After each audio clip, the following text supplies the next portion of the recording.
Welcome to another episode of the Max's Muscle TV podcast. I'm your host, Goble, joined once again by my co-host, Luke Schembri. Welcome, Luke. Thanks, Scotty. And we are both joined by the consensus greatest Australian bodybuilder of all time. No offense, Bev Francis. Welcome, Lee Priest. Thank you. Now, Lee, we are very, very excited to have you on the show, mate. You pump out a fair few podcasts, so we greatly appreciate your time. We really, really do. And mate, we would love some insight on your thoughts as the only person here who has stood on the Olympia stage and done so on multiple occasions. What you thought about the latest Olympia? I have seen a few of your opinions come out online. And did you see my placings? I have seen your placings, yes, and they may be somewhat controversial.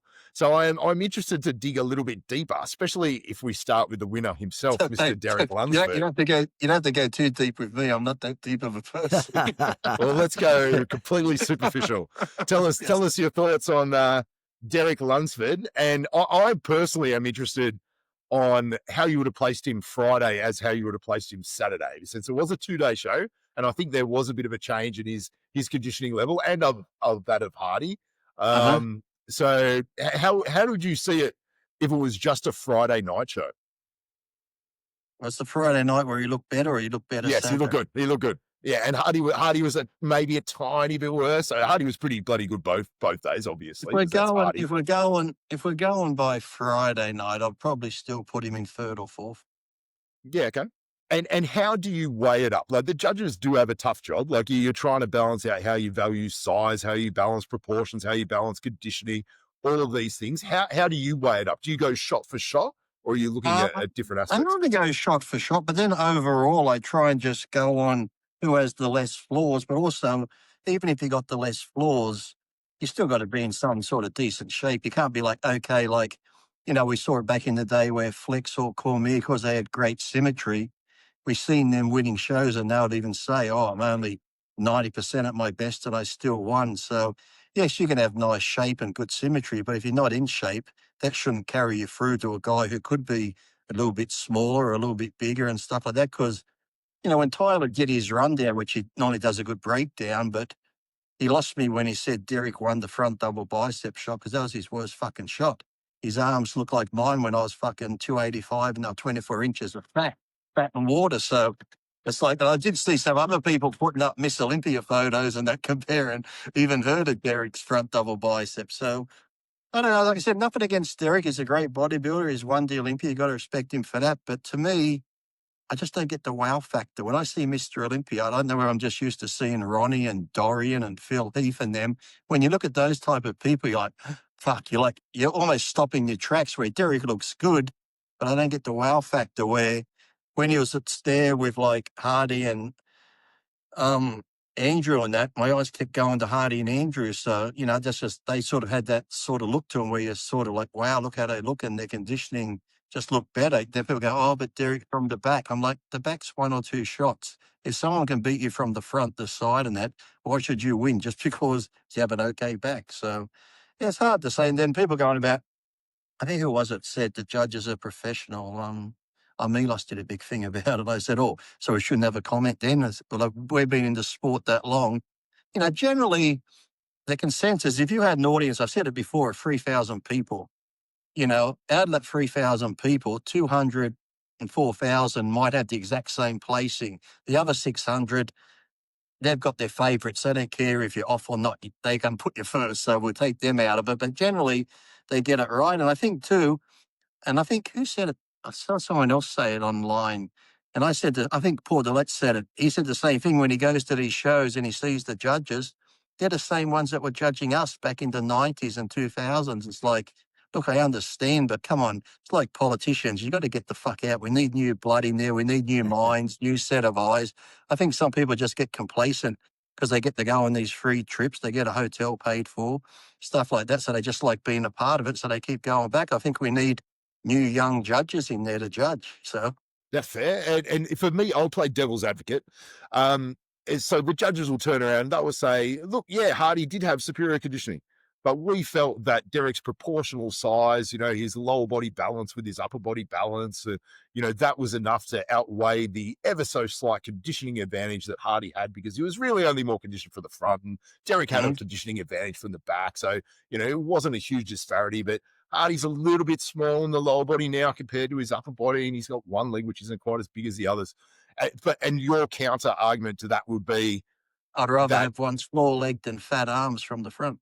Now, but then my counteract to that would be Andrew. Andrew looked better from the front and back. So, we can go over Hardy and go to Andrew next. So, like I said, as good as he looked and on the day, because like I said, how many times do we see someone come in on the Friday and look good, and then Saturday come in, look a bit off, and they get marked down, or vice versa? They look shitty on the Friday, come in Saturday better, and they win a show. So I never like these 2-day things, because it works for some people and not for others. When you can clearly see someone has got better or someone has got worse, they will use that to someone's advantage, I guess, if they want that person to be up high, whereas someone else you can see would come in on the Friday off, Saturday they look fantastic, but yet their placing doesn't change. So I'm like, well, why does it work for some and not for others? Yeah, and I can't remember the exact scorecard, but did Hardy beat Derek? I think he did beat him by 1 point at the Saturday show, but because Derek won straight first at prejudging. Correct me if I'm wrong. Does anyone know? I don't know. Yeah, he did. I don't look that he got him deep by into one. it. He got him by one in the second. I think that was the case. Yeah, it was. Yeah, okay, there you go. So all right, Lee, this is another one for you then. How do you weigh up, if you're going shot by shot, say Andrew Jack, like, that you can give him the front double by, you can give him the front lat spread, you can give him the ab and thigh. He's competitive in the back shots, but he's probably got the 12th best side chest, and he might have the, 10th best side tricep in the entire show. So again, like, how do you weigh it up? Like, if I was to choose, if there was any physique on that stage I'd look like Andrew Jack, but I don't know if he can win with the 12th best side chest in the show. Yeah, I think it's like, you can say 12th best, but I think up there, it's good enough still. Okay, it might not be the best up there, but it's still good enough for his physique, because I'm judging what he has, and then I'm going to judge him against the others. And really, like I said, with Derek, Hardy, Andrew, I think he can make, really, if Andrew had won, no one would have complained, but he could have made an argument for Hardy and Derek. Same if Hardy had won and Andrew was second and Derek third. You can make it, really, out of all of them, you can make an argument for any of them winning and why one did and one didn't. So, that's how, it makes the sport more exciting that way too. But, I probably would have moved him down a bit and moved some others up, because I thought Martin looked good, and, Martin proved that just winning that show, beating Sampson and stuff. So maybe he might have been a little bit better at the European show than he was at the Olympia, but he's going to be a real threat now come. I think he's going to do the Arnold Classic. And is Derek doing the Arnold? Someone said also he could be going to the Arnold. So it could be interesting, because, Martin's going to be hyped up, beating Sampson. And like I said, beating Sampson, he must be thinking if he comes in good and conditioned again, he may be able to push Derek. So if they're both in the Arnold, it's going to be a good show. So, but I think, even if the way it is, someone's always got to win, someone's got to lose. But either way, I think it makes the Olympia more exciting. Whereas, when we had the dominance of Ronnie or Phil, you'd always be like, oh, they've won, who's second and third? This way, leaving it open to not knowing who's going to win does make it exciting. And yes, we're never going to be happy with our favourites and with who we want to see win. So the only happy person is the winner generally. So. And if you had to make a case for Derek, what do you think got him across the line? Why do you think he was given first place, Lee? I guess he prayed to God really hard. So no standout God reason. As they say, God works in mysterious ways. So no standout reason that you would say, like, no, he definitely won because of this? Like I said, seeing him standing there, he looked good. But like I said, if I was to, like, when they had the three of them out there, like Derek, Hardy and Andrew, my eyes kept going to the other two. So I don't know why, but just that's the way it did. Like, I wouldn't look at Derek that long. I'd always go back to Hardy and Andrew. I'll be looking at them more, doing the comparisons. And okay, Derek's there, but he didn't sort of capture my eye like the other two did for some reason. So. And you mentioned about, the first place may being up for grabs and not sure who's going to get it. In previous years, we had like the Ronnies and the Jays and Dorian. Yep. But do you think in some ways that also is very exciting to see, these absolute standouts come in year again and improve and really sort of take the field in a new direction? I think it is, as long as they're improving. And we saw that with Ronnie and then Dorian and that. But then they sort of get to a point where they're not improving anymore. Then we saw Dorian's stomach get bigger. He had a few torn bicep and tricep, but he still won. And as Ronnie went along, Ronnie had the bloated stomach there coming in and that, and he sort of lost the J, didn't he, that time? So, I think, it can happen and, shit happens. But, I think a lot of these guys who did have the dominance, maybe there's a couple they shouldn't have won there. So I think even that time Jay won, and people said maybe Victor should have won that year. So, I think there's times when there's been a dominance and the guy will still win just because he's Mr. Olympia. We don't really see that happening much now, but now they're changing it up a bit. If you're coming in off, they're going to mark you down, which is good to see, because it's like when I used to watch the Formula One when Schumacher was racing. You could have like 6 races to go and he's already won the championship. So you're like, oh, this is boring. I like it when it's close, neck and neck, and, maybe a couple of points difference in it and someone can win. So if it gets down to the last race and someone could still win the championship, but, when the championship's already won 6 races before, you're like, bit boring. Yeah, Lee, do you think the changing of the guard, like the champions are turning over much more frequently these days, is a reflection of better judging, or do you just think it's a much more even playing field? I think it's even playing field. I don't think we have, as good as the bodybuilders are, I don't think we have that freak type like Ronnie or how Jay was or how Phil Heath was. I don't think we have that yet. Who's to say someone's not going to come along, or Andrew might grow into that, or maybe even Samson might, because it took Ronnie quite a few years from 92 to 98 before he won, where he was always coming really low. So maybe even Samson, he could do a Ronnie where, Ronnie from 97 to 98 looked like 2 different people. Or when Dorian did that one year where he had those 2 black and white pictures, remember, he just looked totally different in the second lot. So maybe if Samson finds the right combination of, his size and conditioning, he could do another Ronnie and blow us all away. So I think we're getting close to it, but, we're just not there yet when it comes to that. Like I said, that one person that just stands out like, oh my God, you can't believe someone could look like that. So. What did you think about Samson's showing? He was obviously a little bit undersized as compared to the previous Yeah. year, but you think he got a fair placing?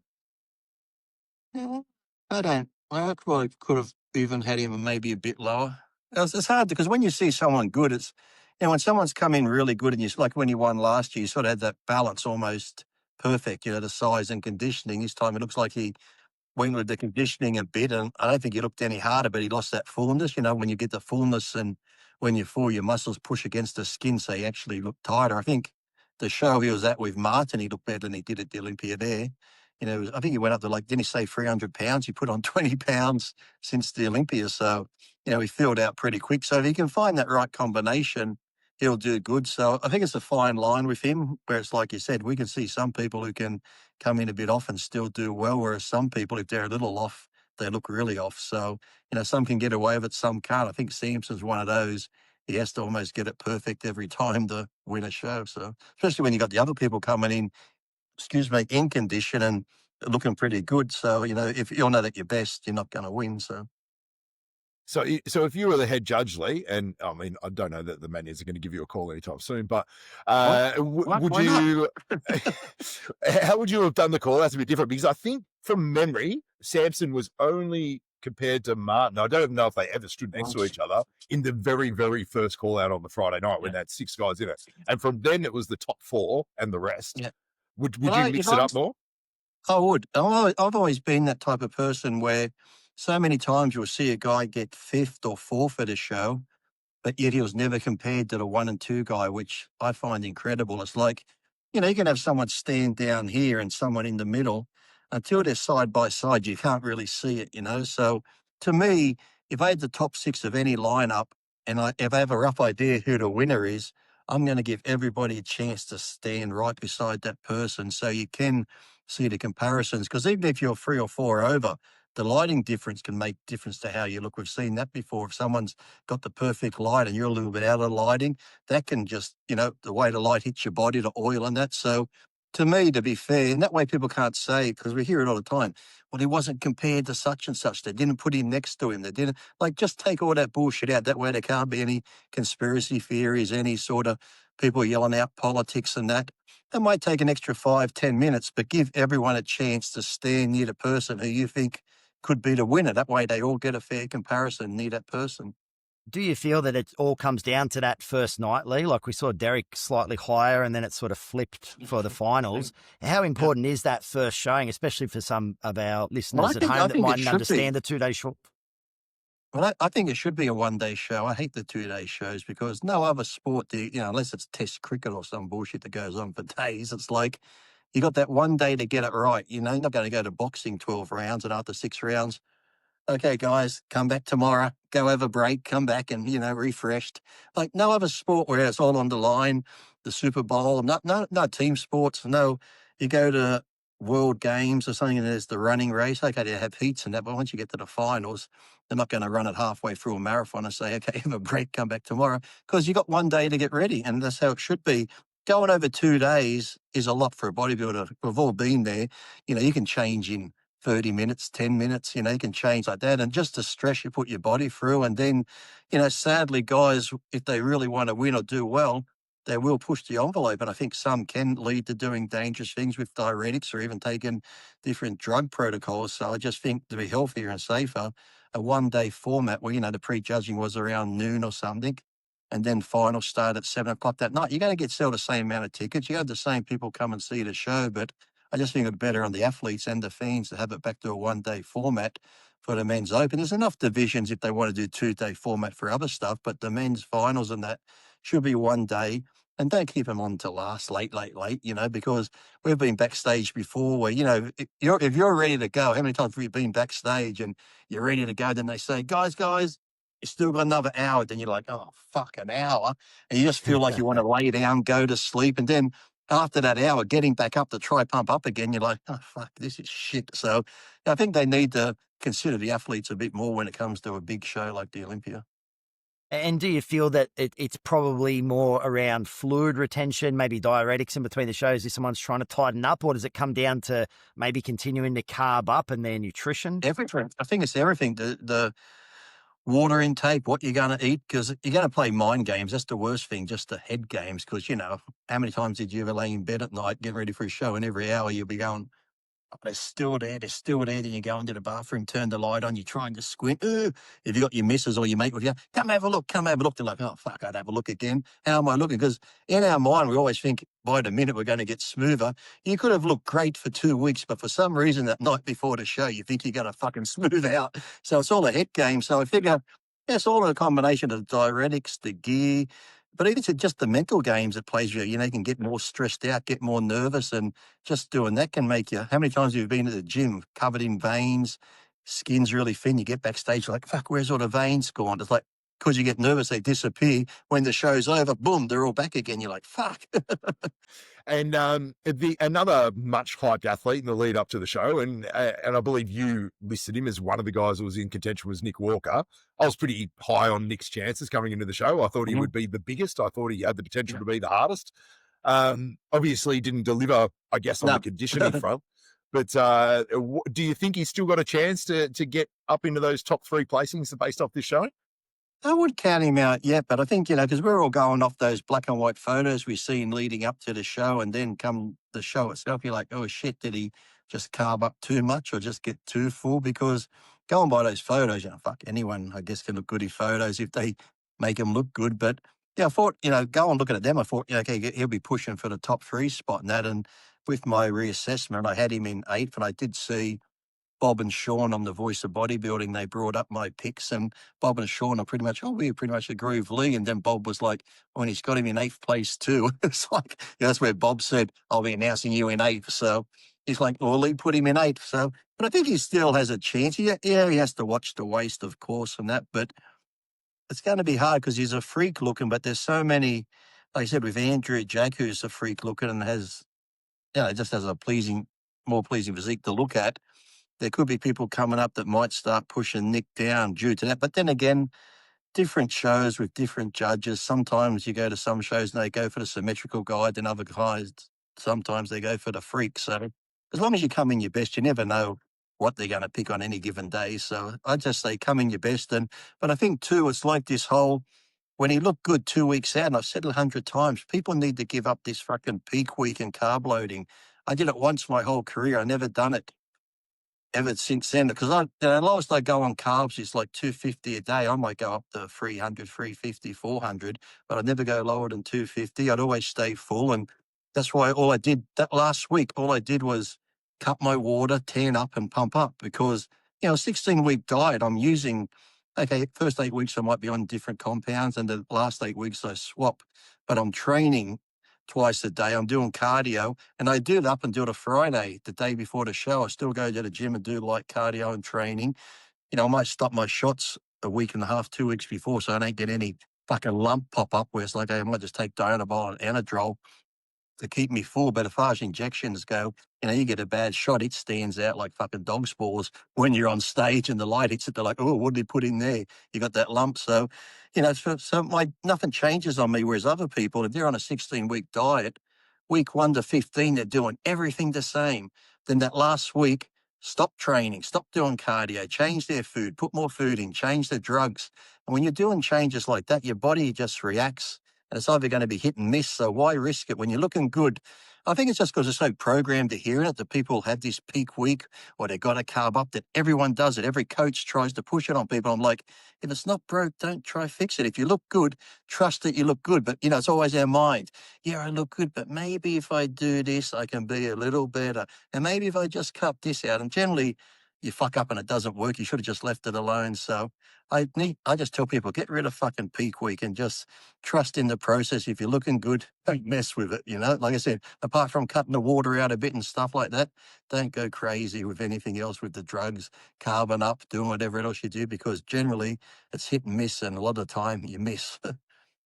I mean, I'm obviously a prep coach, and so is Luke, Yep. and I push those peak weeks pretty hardly. But especially Knock all it those bikini girls I've got doing their insulin-based But carb when you loads. do the peak week, are you thinking to yourself though, oh fuck, I hope this works? Mate, honestly, the longer I do it, the less intricate my peak weeks become. I change Yeah. less things. Yeah. So it is literally just eat a little bit more carbs and Yeah. do a little bit Mhm. less intense training. Like that's pretty much my peak weeks.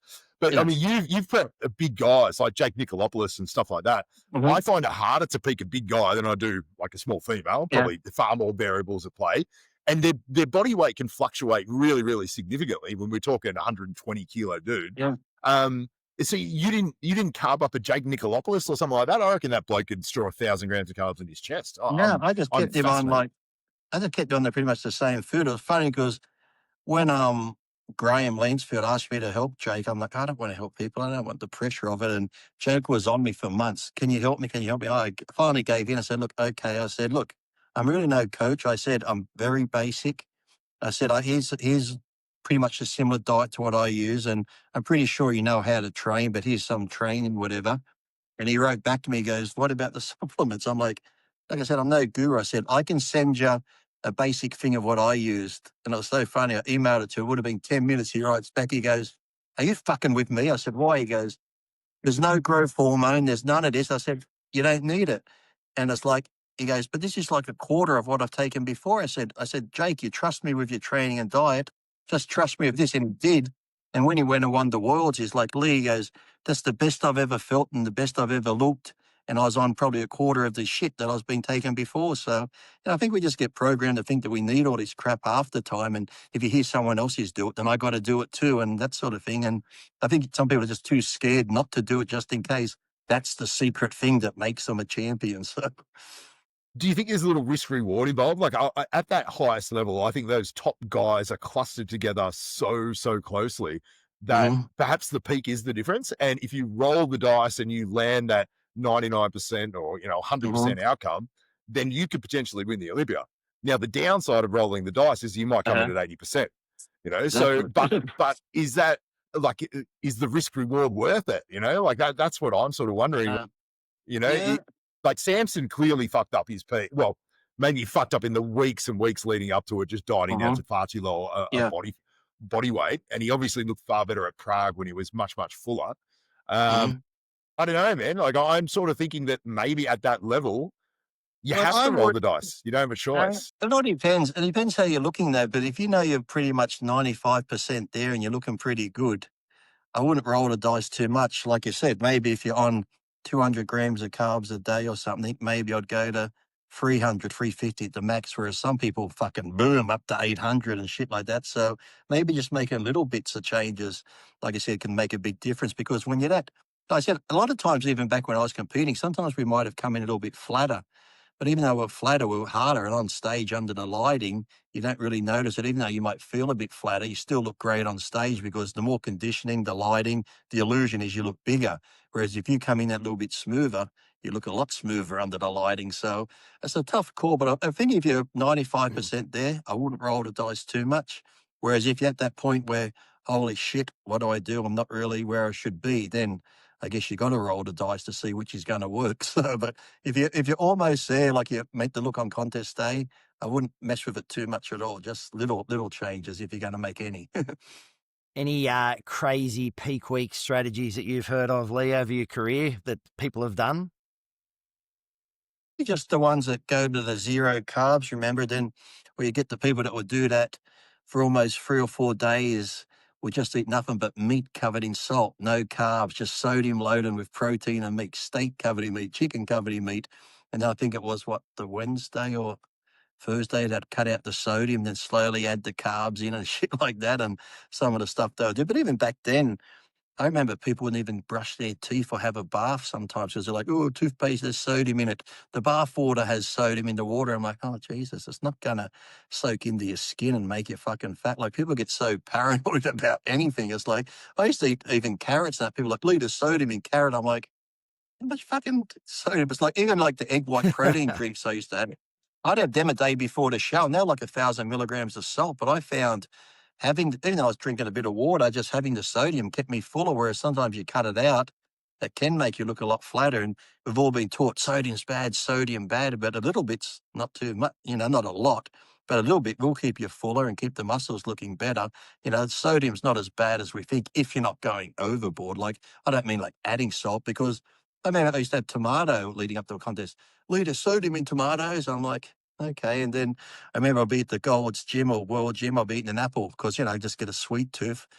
I think there's so much sugar in that apple. I'm like, that's fucking natural sugar. I said, I'm training twice a day, doing cardio 3 hours a day. How fat do you think a fucking apple is going to make me? That bit of sugar from an apple is not going to do shit. But people get so paranoid about all these little things. I'm like, no wonder you're driving yourself mad. And if you're doing multiple shows back to back, Lee, and say, look, maybe you're holding a bit of fluid or you're not happy with one of your conditions, what have you done in the past? Has it just been the same, roll into the next one with no changes? Yeah, the same. Just the same, but I always found when you do the shows back to back, for some reason, whether it's just the posing or that week you cut your fluid down, for some reason, like the first show I might look good, but the second show always looked a bit better. So where it's just like you said, the posing, and then that week you're back into training, you've had a bit of a feed that night after the show, but then the next day you're back into the gym, you feel out a little bit, but I'm not sure if it's just the nerves also. You're not as nervous going into the next show, so you feel a bit more relaxed and stuff. So, yeah, but I never did anything drastic. And I think sometimes when people do these shows back to back, if they do a huge carb up or use different compounds and that could, change their body for a day, 2, or maybe even 3 days. Whereas what I did, because I never did anything drastic, all I did was slowly cut my water out. The next day, I was just straight back on the diet. There wasn't any bad rebound from carbing up or doing anything like that. So it was pretty easy just to maintain it to the next shows. Yeah, Lee, back to the Olympia. In the past, their productions have been gaudy, I guess you could say. Shit, the word you're looking for? Yeah, you can run with that one. I am still an employee of Tony Dobbs. I was going to say, are you still promoting shows? Yeah, I'm still politically correctly. That's why we bring you on the show. What do you think of this year? Like they did do the planar backdrops and things like that. Did you approve of the changes? I thought it was better because you need, especially at pre-judging, you need a good plain backdrop. Like, you can have the sponsors up the side across the top, but if you got 5 or 6 guys there, at least behind them, just have a black so you can judge the physique clearly, because we've seen a few of those shows leading before the Olympia where, which one was it overseas? And the backdrop was like an orangey red, and everyone. It was the Masters O, and the Prague show were both terrible. Yeah, and it's like you get the wrong tan color on with it. It's a bit orangey. You just blend into the background, so it just looks terrible. So that's why I can't understand when. The Iron Man used to be perfect lighting. Mike Neville and John Baylor could have the lights coming up from the front, the back. down on top. I'm like, why don't they just ask what they did? And it's like I said, once you find out what they did, try and emulate that. You're not going to get it perfect because every venue has different lighting inside, natural lighting, or whether you can control the lighting. But if you've got a rough game plan of how it was, and if you can get close to that and make every show pretty close to that, then, it'd be a lot more fairer. And we've seen some shows where the lighting can just, you see them backstage shredded. They walk out on stage like, oh shit, he looks crap. And then people watching it online are going, these are all smooth, but people there are like, no, if you're there, they're in condition. So, it's just lighting makes a huge difference. And I think I know Bob made a big thing about saying we can't do this, it's only lighting, but when I said, if you're going for the Olympia or some big title, or you got to please your sponsors, and shitty lighting can mean the difference between winning a show or getting third or fourth just because the way the lighting is. I know everyone's got the same lighting, but why go for all that hard work to look your best, and then the lighting can just make you look shit? It's like, that'd be crazy. All right. So if Lee Priest is the Mr. Olympia promoter, we've got a one-day event. We've got the Ironman lighting. What else would you change about the production? Would you have some different qualifying procedures? Like, yeah, I mean, what are your thoughts on all the divisions stacked up one after the other, and the bodybuilders on last? I'd probably put the Hawaiian Tropics people on, like the bikini and the physique and all those, the board shorts. I call them the Hawaiian Tropics category. I'd probably put them on a day by himself. And the Mr. Olympia, like the Open, I'd probably keep the Open, the women's physique, and maybe the classic, or maybe the 212, all them on the same day, the men's, but all the other foo-foo stuff, wellness and fucking fit model, whatever it is, and fucking all that bullshit, have that on the day before, Totally separate it, like from I wouldn't say foo-foo, but, when you go to see a bodybuilder show, the Open's more like the hardcore, classic's pretty good, and so's the 212. I'd put them on the same day, but men's physique, the women's bikini and all the other stuff I'd have on a separate day, because there's nothing worse when most people want to see the Open, then you got to go, oh, fuck, there comes the women's bikini. We've got to fucking stare at their tits and vaginas for fucking half an hour because that's all they're showing, turn around, sticking their asses out. What are we looking at? Who's got the biggest fallopian tube? Fuck off. It's like, bring the men back out. So, like, we don't want to see vaginas. We want to see dick and balls on.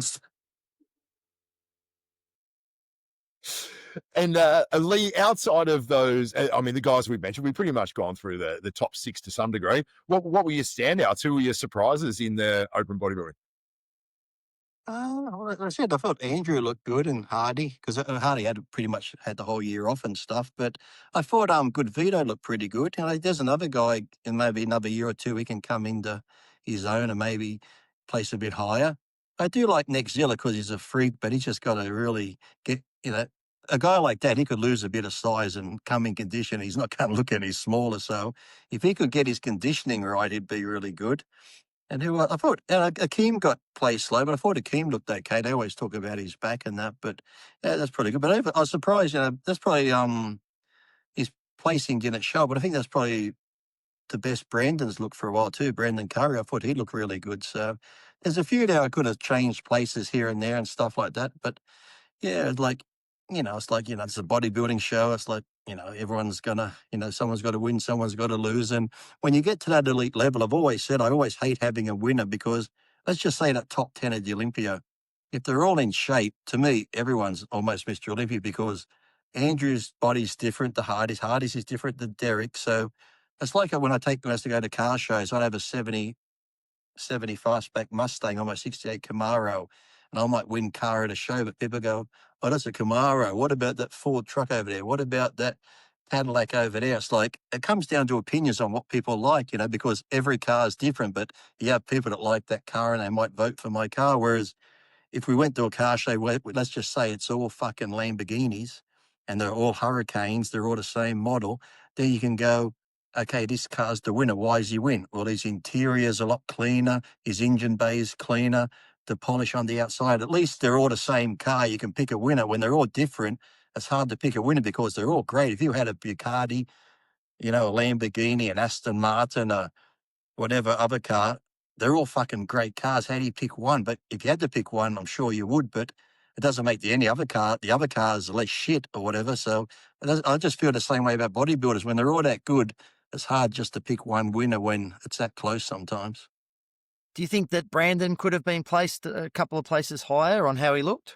Yeah, I think so. I would have probably, as much as I like Nick and his freakiness, if I'm going by, overall shape and conditioning and that, I thought Brandon looked more complete type thing. So, And just going back to what you said about the lighting in that league, do you think that kind of lets down the professional division, how there is such a difference when it comes to lighting and what the promoters do? Like if we take a football game, it's a standard pitch. You're playing on the same pitch no matter what part of the world you're in. But the lighting can really affect your placing and how you look. And like it can really take away from all that effort. Do you think there should be a standardized something coming out from the IFBB? Yep. Yeah, and that's why I said they need to get a hold of Bailick and that, and Mike Napier, who used to like the Iron Man, and find out what they did and try and get us close to that. And then let all the promoters know this is what they did. Try and get us close to this. And, it's not like this hasn't been mentioned before. How long have we been, how many years have podcasts been talking about the lighting? So the IFBB knows that lighting is an issue. Yes, some shows, like Fuad's show in Detroit, he did the black backdrop and it looked great. I think another couple of shows have followed suit. So if they can all jump on board, it would make a huge difference. It'd be less stress on the athletes also, because there'd be nothing worse than, you look your best and you walk out, and after prejudging, you see a photo, you're like, holy fuck, I still look a month out from the fucking show. What happened? And like I said, it's just not fair to the athletes when lighting can destroy how they look for all the hard work they've put in and the dieting they put in. Fucking a bit of lighting ruin you would just be fucking terrible, Has this gone backwards, do you feel, from your days competing, especially around the Mr. Olympia, or has this always sort of been the case and nothing's really changed? No, a lot of shows I did, I've looked at old photos. We had a lot of black backdrops at all the shows. The only show where we never liked the lighting back in the day was the Arnold Classic, because back in the 90s when it used to be on TV, they actually light it for TV, which would wash a lot of people out. I mean, it just was so bright, you just look shit. Whereas back then, a lot of the other shows weren't too bad. But yeah, the Arnold was the one we never really liked, because it could really wash you out because it was lit for TV production, and which is totally different. The lighting of Physique for the best enhanced the Physique for in the auditorium and stuff like that. So, like I said, if they could just get a plan of what the lighting should be like, and if everyone can stick to it, that way I'll just take that out the equation. Another thing they can write off and say, one less thing that the fans can complain about anyway, if they can try stick to some sort of lighting plan. And Lee, the 212 division, what do you think about that? It's get rid of it? Yeah, I was going to ask, because obviously the best guys can cross over into the open show. Clarita, since the Olympia's done an open show, plays well. Keon's done an open show, plays well. Derek was a 212. Hardy was a 212. So you don't really look. People go, leave. They don't have it. They won't compete. I said, they're going to compete. Look, if there was no 212, Hardy and Derek and all them would still be doing well. Bonac in the open might have taken them a year or two longer to get going, but once they got there, they would still. Look, to me, the classic, I think, holds some guys back because they want to stay classic. Urs probably could have went open a couple of years ago, or even Bumstead if he wanted to. So, to me, I don't mind having those classes in the amateur ranks, but once you get to the pro, it should just be one open class. And like I said, if you're good enough, you're going to make it, because they say, well, the 212 guys won't compete. Then it's like, well, what about the guy who's 190? Do we make a 190 class for him because he can't compete? So, the amateurs have all the weight classes. Keep them there. Once you get to the pro, it's just one open class. And if you're good, you're good. You're gonna beat the bigger guys, the open guys who outweigh you by 50, 60 pounds. We've seen it back in the Lee Labrada days, Danny Padilla days, so Franco Colombo, so myself, or even Vince Comerford. If you're good enough, you're going to make it in the open. And that's why now I just think they're giving out too many pro cards for guys who, I'm not taking anything away from them, but a lot of the guys getting pro cards now just look like top amateurs. They don't look professional. And last time you were on the show, I asked you to rank the best 212 guys of all time, and you put yourself fourth with Keon first. Mate, Keon since did the Prague show and got beaten by Crizzo. You would have beaten Crizzo, Lee. You would have taken him down. I've changed it now. Fuck him. Lee's first. And this is what I was saying this the other day, even I was saying, look, yes, if we're going by pretty physiques, yes, he has much better, shape than me as far as balance goes and the waist and all that. But I think where I did well was, yes, because I was shorter like him, I think we were the same height, but I think it was just the freaky mass I had, which was my standout against the bigger guys. So I think for Keon to do well in the open, he's going to have to put on a bit more freaky mass, but also not lose that waist and the shape he had. So, that's where I might have had the prettiest shape up there like Keon, but because of the freaky mass I had on my frame, that's what helped me beat the bigger guys. So I think Keon just needs to get a bit more freak factor while keeping the shape he has. So Did you agree? I really do that now. I'd go Flex, Lewis, Lee Priest, and Keon. Nice. What did you think about their place? Do you think Clarita pushed him in that 212? Because to me, Keon was a little bit disappointing. I was expecting him to wipe the floor, and it was really close. Well, I thought I would have been upset if when looking at the photos, I was thinking, Clarita could win it, and if he had a won, I wouldn't have been upset. But I think it was just okay. Keon was that little bit bigger, sure, and stuff like that. But as far as conditioning goes, again, when they're standing there, yes, Keon was beautiful to look at, but your eyes kept going to Clarita because of that freaky conditioning and stuff he had, and he still looks great. So you could have an argument there for Clarita winning also, and not Keon. So.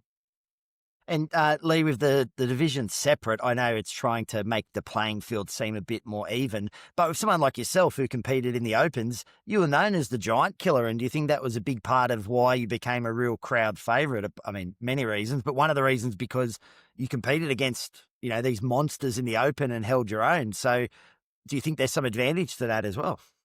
Yeah, I think so, because I used to make jokes when I'd say Flex Lewis a giant killer and this and that. I'm like, they're not giant killers. I said, I killed giants. I said, they're playing with the dwarfs in the 212 division. They haven't killed any fucking giants. So, and I think Flex Lewis, I know he was going to try the Open. I think maybe after 5, I think he should have went to the Open class. I think he could have done well. I think people like to see someone like a 212 like myself or Keon, as good as it was Keon winning the 212, if Keon had done the Open, I think he would have got more people backing him and the fans would have loved him more, because I think people like to see like an underdog, you're going in against the bigger guys and stuff, even though you look great and you're just as big for your size and that. But, because these guys outweigh you by 50, 60 pounds, I think they get excited to see some of the shorter guys go in and take them down and become giant killers. So I think there's more excitement. There's definitely better prize money, even if you had to place 4th or 5th in the Open compared to, doing the 212 class. And I don't know, it's like, to me, like Flex, he did it 7 times and he'll be better than me, because if I won it once or twice, it's almost like I got to move on to something else.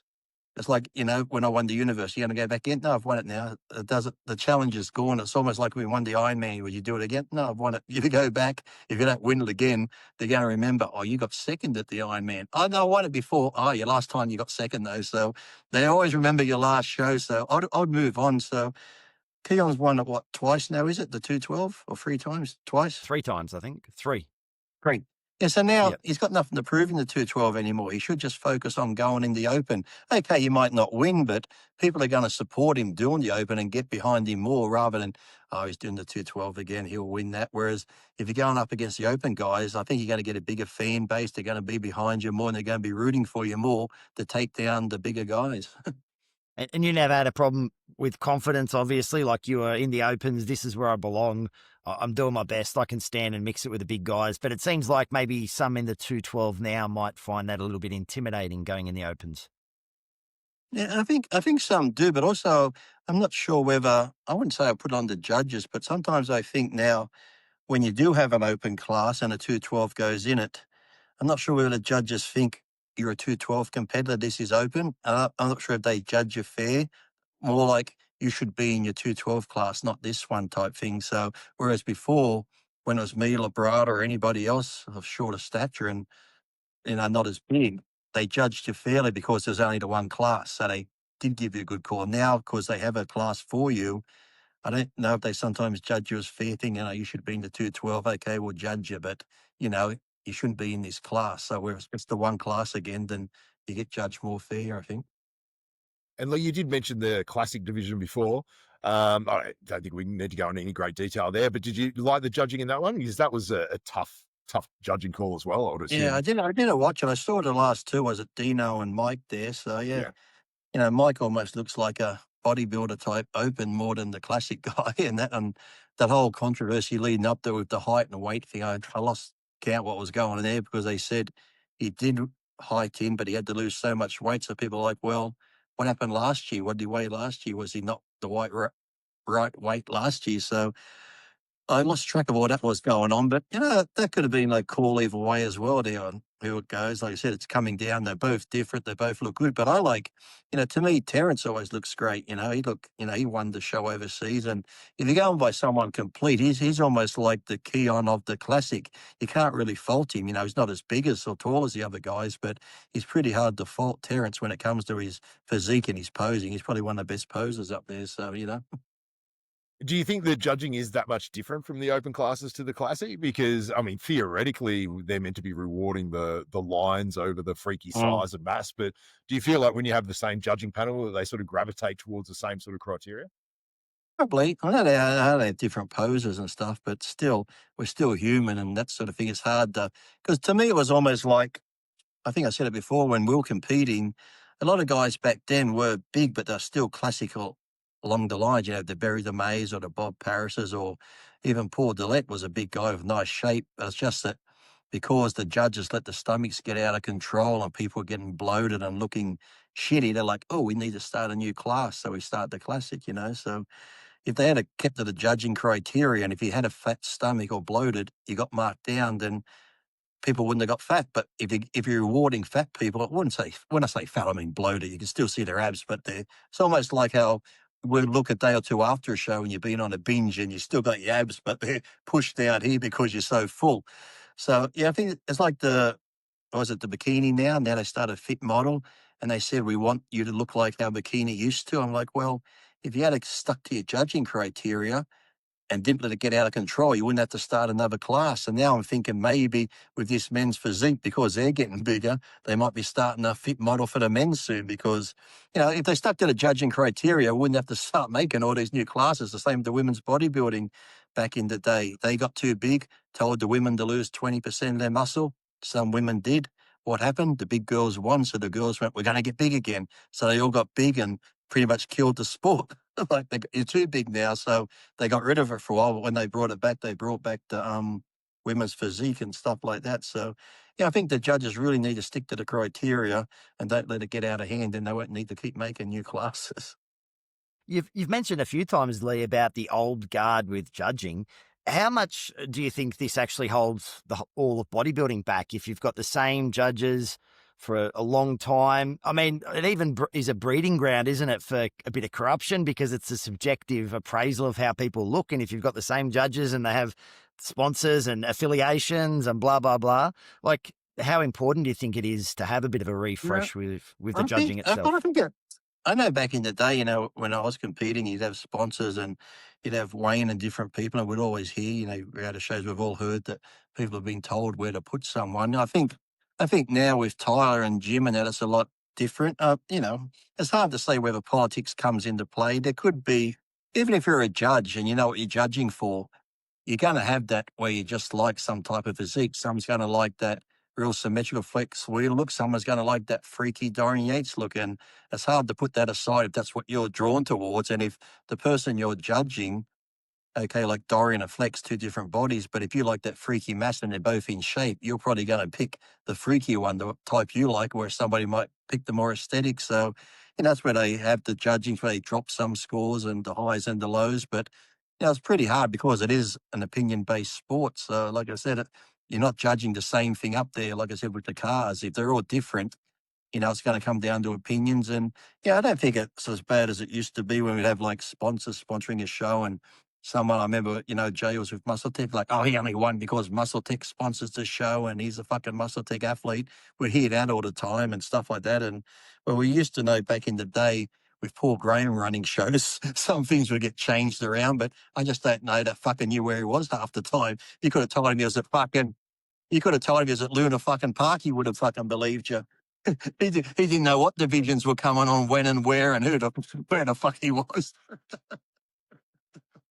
Oh dear, they're still trotting him out, Lee. I think he's still out there making appearances. Well, I tried talking to someone the other day. How old would Paul? He'd have to be in his 80s, wouldn't he? Would he be? He'd have to be. He'd have to be in his 80s. Yeah. So do you like the overall direction? I think personally, the videos that Tyler puts out, going over the judging criteria and stuff like that's invaluable. Like the transparency and stuff that he provides is completely unique, because it used to be sort of cloak and daggers, all hidden. No one ever spoke. And that just added, I think, fuel to the fire. But I think Tyler's doing a good job with his I post think it's wrap up good. videos. Yeah, I think they're good. Like I said, you're never going to please everybody because whatever he says, oh, bullshit, what show were you watching? It's like, at least he's saying something and giving you some explanation. But like I said, I liked it until at the point where he said Derek won the front double bicep. I'm like, that's Derek's worst shot. He didn't win that. Come on. It's like, come on. If you hadn't have said that, I was right with you there for a while. So certain things like that. But no, at least there's an explanation. He tries to explain it the best he can of what's going on. So at least it's something, like I said, but you're not going to please everyone, no matter what he says like that. The people are going to go, oh, you fucking blind. What the fuck? So if he said nothing, don't complain. He says something, they complain. So that's bodybuilding. Yeah, it is an interesting one. Like, I mean, I found on the Friday night prejudging that my eyes were drawn to Derek. And I don't like Derek. I did not want Derek to win. I was going in. I'm a Samson, Andrew Jacked. I like the tall guys, all that sort of crap. But and I don't know. I honestly thought Derek won that Friday show. And How many gummies or THC did you have before the prejudging go on? Well, it was in the morning, wasn't it? So I think none at that point. It was a weekend. It was a weekend. You started early. Come on. No, it is funny because I would not have thought that I would give it to Derek. I honestly was giving it to Derek after the Friday. And then the Saturday, I was like, flip a coin. Derek, Hardy, and Andrew are all bloody similar. Yeah. And I think Derek's too far in front, so I think he's going to win it, and just based on the call-outs. But, yeah, and you know what? I probably would give Derek the front double buy, and I know you're going to turn on me. You were. I take that back. I take that. Were you on cocaine or something? You want something harder than fucking gummies? It was a hell of a cocktail. No, I mean, it's not biceps. Like a front double bicep's not a bicep shot. Like his biceps are shit. They're the worst biceps in the entire lineup. Well, why is it called a front double bicep shot? It's not called a front double bicep to look at your fucking legs. It's a front double bicep. We're looking at your biceps. We're looking at everything in every single pose. The side chest, you're not just judging what's it on the main chest. thing called? Front double bicep, not front chest and fucking I agree. No, I am going taper, upper to lower body balance, overall size. I honestly thought it was Derek and Andrew in the front of a bar. I want to go back to the old days too, when we used to stand on stage and they'd say hands by your side and feet together. We'd get reprimanded if we, half these guys now look like they just got off riding a fucking horse. Their legs are so spread out. It's like making your legs go out isn't going to make your waist look small. It's like we used to always have heels together, guys, heels together. And it's like I said too, when you go to do a pose, I'd like to see the poses uniformed where you do a front ab shot. Everyone does, this. And then hold it for a couple of seconds and then go to your side and that. But to me, if you're going to judge any pose, there was a front double bicep and you all do this, but if some twist this way and do that, it's hard to judge when you're all putting your own little thing on it to make yourself look good. You all got to be standing in the exact same position, doing the exact same pose so we can judge you and then do your little twists and shit. But, you can't have someone doing a side tricep this way and someone doing it more twisted this way and turning that way. It's like, it looks so different. You've got to be uniformed in the way you do your poses so we can judge you on that pose. And if you don't look good like that, tough luck. You might look better in another pose, but before you put your own little twists on it, they should be made to do the same mandatory poses. While we are on the cranky old men yelling at clouds phase here, well, that standing relaxed to the front with their elbows out perpendicular to their body, like, does anyone think that makes them look better? Does anyone look better standing like that? Like, I know these guys are massive, but like everyone looks better with their elbows down at a 45-degree angle or something, don't they? Isn't it universal? Look at Ronnie, Dorian, Phil, all those guys had their arms down here and they still look just as thick, just as massive. Putting them out here and putting your legs out, it's like, oh, I'm sitting on my Harley. Let's go riding. It's like you just got off your chopper with the ape handles. What? Yeah, it baffles me because I don't think anyone looks better doing it. I think you got better cap delts. I think you just... I'm surprised no one's done that. Someone should, whoever's good at fucking, doing shit now with AI, they should get the Mr. Olympia lineup, the top 6, and put big Harley Davidsons with the ape handles that all look fucking perfect. Just standing there, just insert the Harley Davidsons between their legs. I'm still in shock, Lee, that biceps aren't important in the front double bicep pose. That shocked me, that one. If someone's going to beat a show and Scott's judging, you're fucked. Or maybe it's because I always had shit biceps and I had decent legs. Tip if you vote for Derek. You're Hey, like, look. Derek, I feel your pain. Yeah, you're naturally attracted. I was always a bit out of condition, so fucking perfect winner, Derek. I think he's bang on. You could be Mr. Olympia today, Scott. What are you talking about? Absolutely. You missed your calling. Yeah. All right, boys. I think we're gonna have to wrap this up. Have you got anything else you desperately need to get off your chest, Lee, while we've got you? No. What have I got? I just signed. If you use code Priest, I have just signed with Young LA. So, congrats. Congrats. Do they nice. distribute to Australia? Do you know?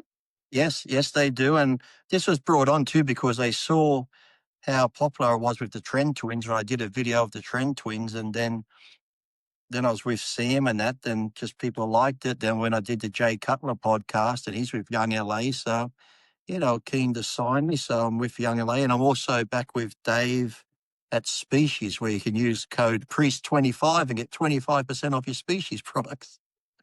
Look at you. I might get on some Fiberlize. Sounds great. Hey, that is good. I highly recommend the Fiberlize.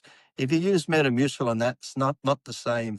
The Fiberlize is like, and you save a lot on toilet paper too because there's no mess. It just slips right out, doesn't it? That's what you want. That's what you want. It might be a big seller in Oxford Street. Clean out the tubes. Bit of a flush. On that note, I think we should wrap up the show. People are going to Google. People are going to Google on Oxford Street. We know exactly what you mean. But mate, Lee, thank you very much for your time. Thank you, Luke. Thank you. It's been incredibly insightful and very entertaining as always. So much appreciated. For those that enjoy the content, please like and subscribe, and we will be back with future episodes. There's no cure for this one. There's no cure.